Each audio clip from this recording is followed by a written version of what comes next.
बिस्मिल्लाहिर्रहमानिर्रहीम अस्सलाम वालेकुम वरहमतुल्लाह। मैं हूं मुफ्ती बिलाल अहमद कादरी। आप देख रहे हैं रूहानी बुक यूट्यूब चैनल। शब मेराज की रात दुआ जल्दी कबूल करवाने का तरीका, हर हाजत मुराद पूरी होगी। और शब मेराज की रात आने वाली है और 27 रजब है, वो पाकिस्तान के अंदर 18 डेट है, ठीक है, हफ्ते का दिन होगा और इंशाल्लाह उस रात शब मेराज होगी। और ये रात ऐसी हैं कि इन रातों के अंदर दुआएं कबूल होती हैं, हाजतें पूरी होती हैं, मुरादें पूरी होती हैं। तो अगर आप भी चाहते हैं कि आपकी हर हाजत मुराद दुआ पूरी हो तो शब मेराज जब भी दुआ करें, जो भी दुआ करें, उससे पहले ये पढ़ लें। 100% बल्कि 100 से ऊपर 101% आपकी हर दुआ कबूल होगी। कौन सी दुआ है वीडियो के अंदर शेयर करूंगा। आपसे गुजारिश है वीडियो को लाइक कीजिएगा, चैनल पे नए हैं चैनल को सब्सक्राइब नहीं किया वो जरूर कीजिएगा, साथ लगे बेल आइकन के बटन को दबाइएगा ताकि आने वाली तमाम लेटेस्ट वीडियोस आपको बर वक्त मिल सके।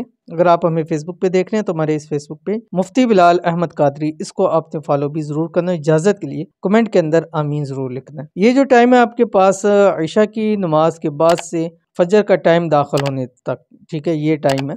इस टाइम के अंदर आप ज़्यादा से ज़्यादा दुआएं करें क्योंकि दुआ ऐसी चीज़ है जो तकदीर बदल देती है। उसके अलावा आप अपना ज़िक्र अज़कार करें, नमाज पढ़ें, कुरान पाक की तिलावत करें, नवाफिल पढ़ें, ठीक है, बाकी काम भी करें, वज़ाइफ भी करें, लेकिन ज़्यादा से ज़्यादा दुआओं के ऊपर आप जोर दें। हाथ उठा के दुआ करें, सजदे के अंदर जा के दुआ करें, लेकिन जब भी दुआ करने लगे उससे पहले और आखिर 11 मरतबा ये पढ़ें, या अरहमर राहिमीन, या अरहमर राहिमीन, या अरहमर राहिमीन।